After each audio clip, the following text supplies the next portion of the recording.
Aleister Crowley's 81st Liber is Moonchild.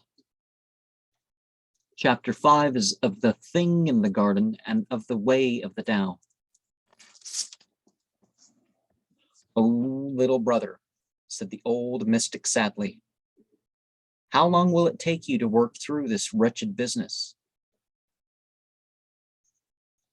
"I have omnipotence at my command and eternity at my disposal," smiled the boy, using Eliphaz Levi's well-known formula. "I ought to explain," said simple Simon, turning to Lisa. "This boy is a desperate magician, confined within the circle of this forest. His plan is action. He is all for magic. Give him a wand and a host of demons to control, and he is happy. For my part, I prefer the way of the Tao, and to do everything by doing nothing. I know it sounds difficult. One day I will explain. But the practical result is that I lead a placid and contented life, and nothing ever happens. He, on the contrary, makes trouble everywhere, excites the wrath of Turks, and worse, if I am right. He thereby brings about a situation where perfectly competent maids have epileptic fits, mediums endeavor to procure blood from bewitching damsels, and now there's a thing in the garden." His voice had a wail of comic disgust. "However, this is Cyrus's funeral, not mine. He called me in. I must say I approve of his general plan on the whole, and I dare say much of the opposition is unavoidable. In any case, he is the magician, principal boy in a pantomime. I merely hold the sponge, and we have to use his formula throughout, not mine. If it ends in a disaster," he added as a cheerful afterthought, "perhaps it will teach him a lesson. A Chinese god indeed. He would be better as a Chinese coolie smoking opium at the feet of a Schwangzi.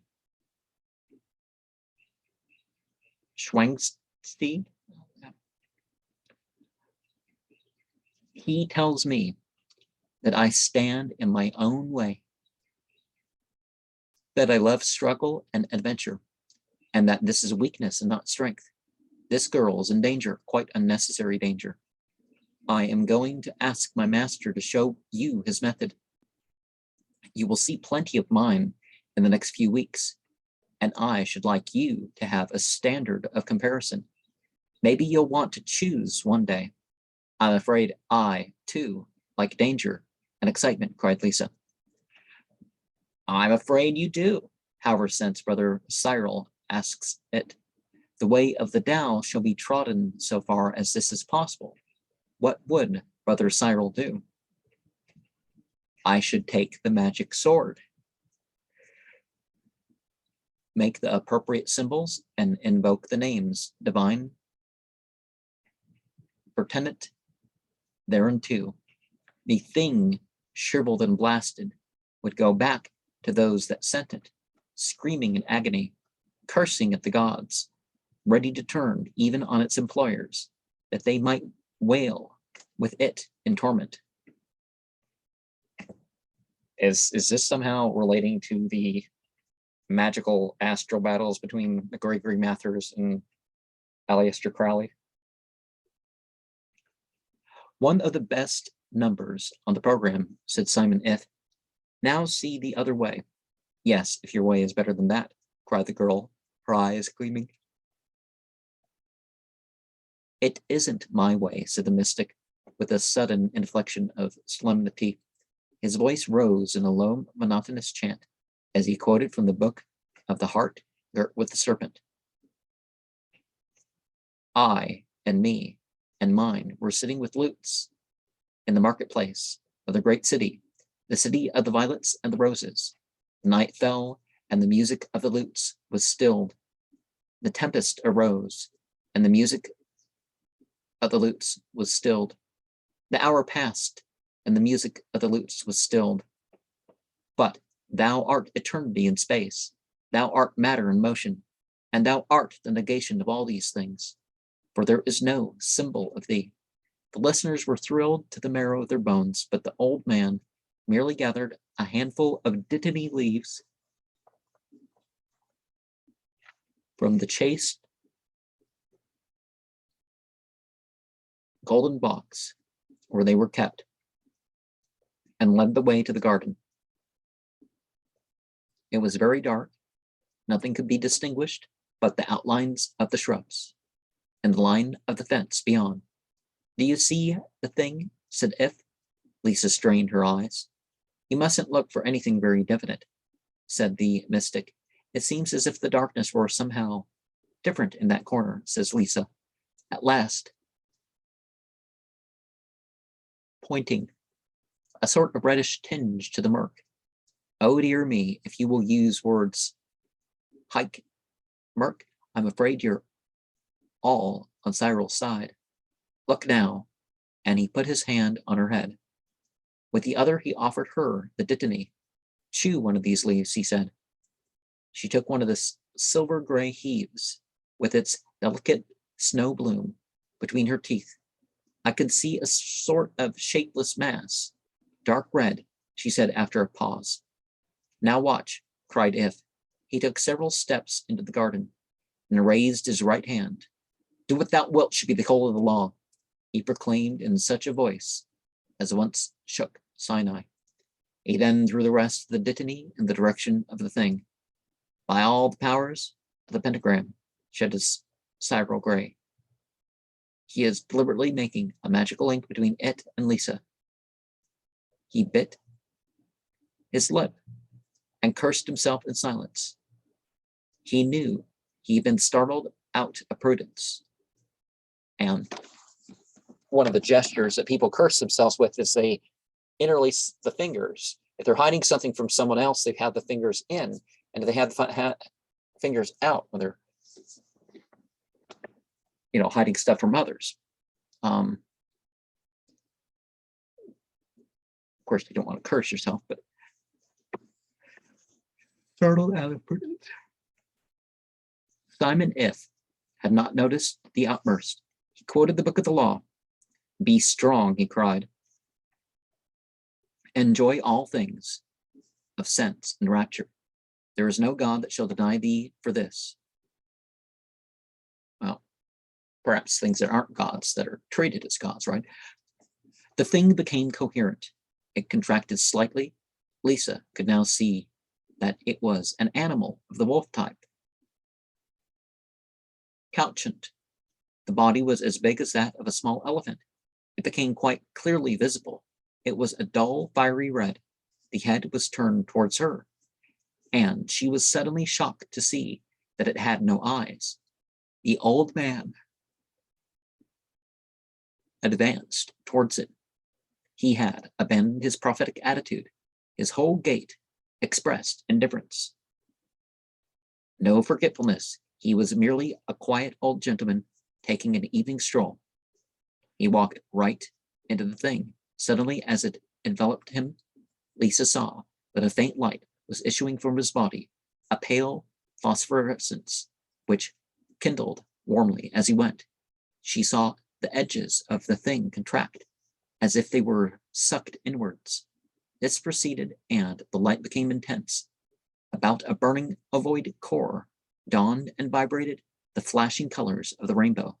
The thing disappeared completely. At the same moment, the light went out. Simon If was once again merely an old gentleman taking an evening stroll, but she heard a soft voice, almost as faint as an echo. It murmured, "Love is the law, love under will." "Let's go in," said he as he rejoined them. "You must not catch a chill." Lisa went to the divan. She said nothing. She was stupefied by what she had seen. Perhaps she even lost full consciousness for a moment, for her next impression was of the two men arguing. "I agree," Cyril was saying. "It is very neat and shows the restraint of the great artist, but I'm thinking of the man behind the gun. I should have struck terror into him." But fear is failure, protested If mildly, as if surprised. But we want them to fail. Oh no, I want them to succeed. Cyril turned rather angrily to Lisa. He's impossible. I fancy myself at Paradox. You know, but he goes beyond my understanding every time. I am an amateur, and a rotten amateur at that. Let me explain, said simple Simon. If everybody did his will, there would be no collision. Every man and a woman is a star. It is when we get off our orbits that the clashes come. Now, if a thing gets off its orbit and comes into my sphere of attraction, I absorb it as quickly as possible, and the stars sing together again. Whew, said Cyril, pretending to wipe the sweat from his brow. But weren't you in danger from that devilish thing? Asked Lisa, with the memory of a great anxiety. She had trembled like an aspen during the scene in the garden. The rhinoceros, quoted Simon If, finds no place in him into which to thrust its horn, nor the tiger a place in which to fix its claws, nor the weapon a place to admit its point. And for what reason? Because there is in him no place of death. But you did nothing. You were just acting like an ordinary man. But I think it would have been death for anyone but you. Well, perhaps there's death of different types, right? And perhaps the spirits don't cause physical harm. You know, no ghouls. But they can perhaps convince you, and your mind can hurt you.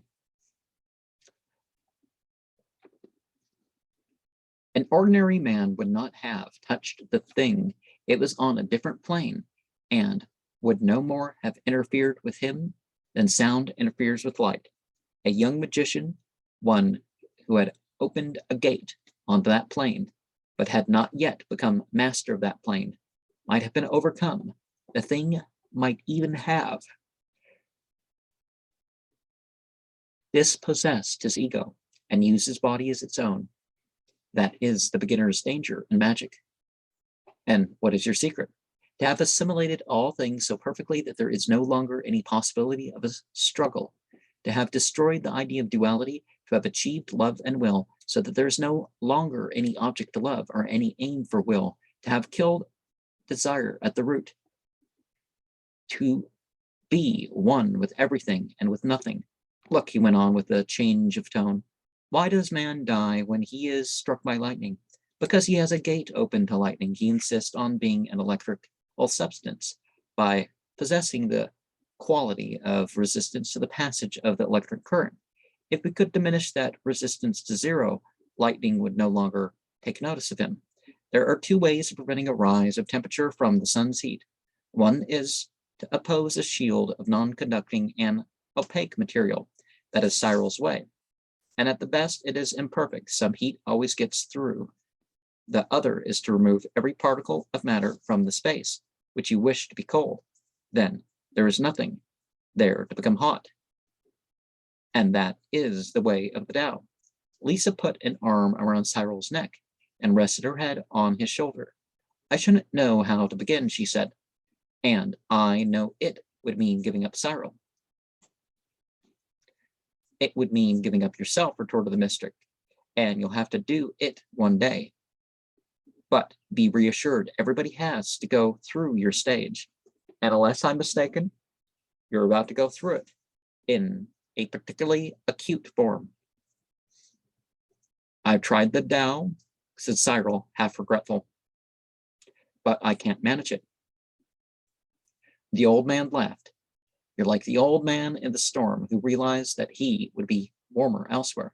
So he decided to diminish the amount of himself by removing his clothes, and only found it colder. It gets worse and worse till the moment when you vanish utterly and forever. But you have only tried half measures. Naturally, you have found your will divided against itself, the will to live against the will to nirvana, if I may call it so, and that is not even good magic. The boy groaned inwardly. He could understand just enough to realize how far the heights reached above him. His heart almost failed him at the thought, which was instinctive knowledge, that he must scale them, whether he would or no. Take care, suddenly cried Simon If. At almost the same instant, a terrible scream shrilled out from a neighboring studio. It is my fault, murmured the old man humbly. I divided his will. I have been talking like an old fool. I must have been identified with Simon If for a moment. Oh, pride, oh, pride. No, because if you're doing your own will, your actual will is in accordance with the law in which you're not violating any divine or other or rights of creation, right?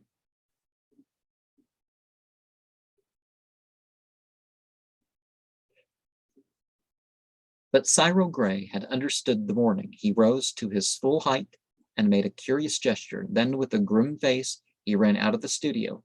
In a moment, he was battering at the door of his neighbor. It burst open under the momentum of his shoulder. A woman lay upon the floor. Over her stood the sculptor, a blood-stained hammer in his hand. He seemed absolutely dazed. Gray shook him. He looked round stupidly. What have I done? He said. Nothing, snarled Cyril. I did it. Quick. Can't we save her? But the sculptor burst into lamentation. He was incapable of anything but tears. He flung himself upon the body of his model and wept passionately. Cyril gritted his teeth. The girl was on the borderland. Master, he cried in a terrible voice. In a case of this kind, said simple Simon, who was standing unperceived within a foot of him, where nature has been outraged, an attempt made to interfere violently with her laws, it is permissible to act, or rather to counteract, just so much as is necessary to restore equilibrium. There was a seed of quarrel in the hearts of these young people. The blow aimed at you, when your own became divided, struck aslant by their own division, attracted the murder force to them. I will administer the medicine. He took a flask from his pocket, put a drop of the contents on the lips of the girl, and one in each nostril. He then sprinkled a little upon a handkerchief and put it to the wound on her head. Cocaine, or fetter, or what was he putting on her? Suddenly the sculptor rose to his feet with a great cry. His hands were covered in blood, which streamed from his own scalp. Quick, back to the studio, said Simon. We don't want to make explanations. They'll both be all right again in 5 minutes, and they'll think it all a dream, as indeed like the rest of things it is. But Cyril had to carry La Euphoria. The rapid successions of these mysterious events had ended by throwing her consciousness completely out of gear. She lay in a deep trance. A very fortunate circumstance, remarked Simon If when he observed it. This is the time to take her over to the professor, to the profess house. Margargal Schlad talked about some mystical profess house. Cyril wrapped her in her furs. Between them, they carried her to the boulevard, where Simon If's automobile was in waiting. The old mystic held up his left hand with 2 of the fingers crossed. It was a signal to the chauffeur. In another moment, they were running on easy speed up the boulevard. Abraco. Lisa came to herself as the car, crossing the sign, pointed at the heights of Montmartre, and she was perfectly recovered as it stopped before a modest house of quite modern type, which was set against the steepest part of the hill. The door opened without alarm being given. Lisa learnt later that in this house no orders needed to be issued, that simplicity had reached so serene a level that all things operated together without question. Only when unusual accidents took place was there need for speech, and little even then. The door stood open, and a quite ordinary butler presented himself, bowing. Simon If returned the salute and walked on, when a second door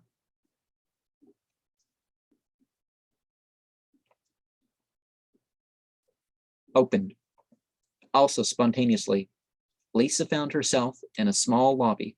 The man who had opened the inner door was clad from neck to knee in a single black robe without sleeves. From his belt hung a heavy sword with a cross hilt. This man held up 3 fingers. Simon If again nodded and led his guests to the room on the left. Here were the 3 guests indicated by the gesture of the guard. Lord Antony Bowling was a familiar friend of the old mystic. He was a stout and strong man of nearly 50 years of age, with a gaze both intrepid and acute. His nose was of extreme aristocratic type, his mouth sensual and strong. Cyril Gray had nicknamed him the Merman of Mayfair, and claimed that Roden got the idea for his centaur the day that he met him. He was the younger brother of the Duke of Flint, his race probably Norman in the main. But he gave the impression of a Roman emperor. Haughtiness was here, and great good nature. The intellect was evidently developed to the highest possible pitch of which man as man is capable. And one could read with the judicial habit on his deep, wide brows. Against this one could see the huge force of the man's soul, the passionate desire for knowledge which burnt in that great brain. One could conceive him capable of monstrous deeds, for he would let no man, no prejudice of men, stand in his way. He would certainly have fiddled while Rome was burning if it had been his hobby to play the violin. This man was the mainstay of the Society for Psychic Research. He was the only absolutely competent man in it. Perhaps at least he stood well above all others. He had the capacity for measuring the limits of error in any investigation with great accuracy, just as the skillful climber can make his way on rotten chalk by trusting each crumbling fragment with just that fraction of his weight, which will not quite dislodge it. So, Lord Antony could prepare a sound case from worthless testimony. He knew the limits of fraud. He might catch a medium in the act of cheating a dozen times in a seance, and yet record some of the phenomena of that seance as evidential. He used to say that the fact of a medium having his hands free did not explain the earthquake at Messina. If this man had ever caused people to distrust his judgment, nobody but an imbecile could have doubted his sincerity. The cause lay in his power to fool the mediums he was investigating to the top of their bent. He would enter into every phase of their strange moods as if he had been absolutely one with them in spirit. Then, when they were gone, he would withdraw and look at the whole course of events from without, as if he had no share in them. But the people who saw him only in the first phase thought him easily hoodwinked.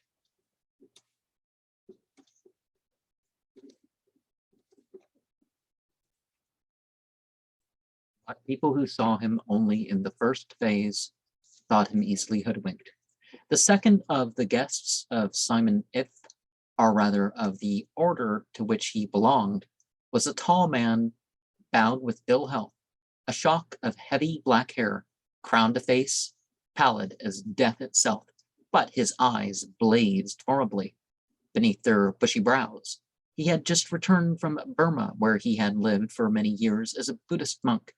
The indomitable moral valor of the man shone from him.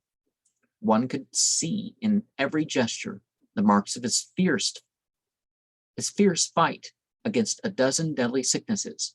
With hardly a week of even tolerable health in any year, he had done work that might have frightened the staff of a great university. Almost single-handed, he had explored the inmost doctrine of the Buddha and thrown light on many a tangled grove of thought. He had reorganized Buddhism as a missionary religion and had founded societies everywhere to study and practice it. He had even found time and strength amid these labors to pursue his own hobby of electrical research. misunderstood, thwarted, hampered in every way, he had won through, and he had never violated the precepts of his teacher by raising his voice to denounce error. Even his enemies had been compelled to recognize him as a saint. Simon If had never met him, but he went to greet Cyril with the affection of a brother. The boy had been the greatest of his pupils, but the Mahathera, Bang, as he was now called in his monastery, had long ago abandoned magic for a path not very different from that of Simon If. A third man was of very inferior caliber to either of the others. He was of medium height and good build, though somewhat frail, but in him was no great development. One divined a restless intelligence fettered to mere cleverness, a failure to grasp the distinction between genius and talent. He was an expert conjurer, had all the facts of psychic research at his fingers' end, was up in all the modern theories of psychology, but was little more than a machine. He was incapable of refuting his own logic by an appeal to his common sense, someone having once remarked that we all dig our graves with our teeth.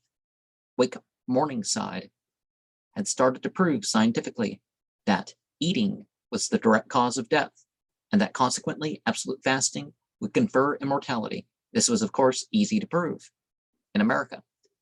Well, I think even outside of America, the top causes of death are wrongdoing at the dinner table, you could say, whether it's eating the unlawful, consuming the spiritually not allowed, or whether it's the not partaking in the wholesome, which is encouraged, or the balance, or whatever other aspects of spirituality beyond yes, no rules, you could say. He has continued with experiments in weighing souls, photographing thoughts, and would probably have gone fishing for the absolute if he had only thought of it. He was a prop to the editors of the New York Sunday newspapers, and was at present engaged on writing a scenario for moving pictures in which he was to incorporate the facts of a psychical research. Nobody in the world was better aware than he that everything reliable could be packed into a single reel and rattle, but he had undauntedly contracted for a series of 50 5-part pictures. He chewed his chocolate, his latest specific for averting the perils of more complex nutrition, with no idea that these activities might damage his reputation as a research student, and he was really a very clever man with a quick eye and brain. If he had possessed moral force, he might have been saved from many of his follies, but his belief in his own fads had impaired his health and made him somewhat hysterical. As a result of this and of his tendency to exploit his knowledge in second-rate ways, people had begun to doubt the value of his testimony even in serious matters. For instance, some years before, he had been one of the signatories to a favorable report on a medium named Jensen. The following year, he had brought the man over to America and made a great deal of money out of the term. The action destroyed both Jansen and the earlier report. In New York, the Scandinavian medium had been exposed, and when Morningside had objected that this did not invalidate the earlier report, his opponent retorted, "No, your presence there does that." But Bowling, with whom he had just crossed from England, knew him better than to think venially of him, and still valued his cooperation in the investigations of alleged spiritualistic phenomena for his extraordinary skill in conjuring and his practically complete knowledge of every trick that had ever been played, or could be played. In fact, he was Bowling's expert witness on the question of the limits of possible fraud, until Simon If and his party entered. These three men had been entertained by a woman. She was dressed in a plain purple robe, made in a single piece. It fell to her feet. The sleeves were long and widening towards the wrist. A red rose upon a cross of gold was embroidered on the breast. Her rich brown hair was coiled over her ears. The face of this woman was of extreme beauty in a certain esoteric fancy. Like her whole body, it was sturdy and vigorous, but there was an infinite delicacy, surprising in so strong a model.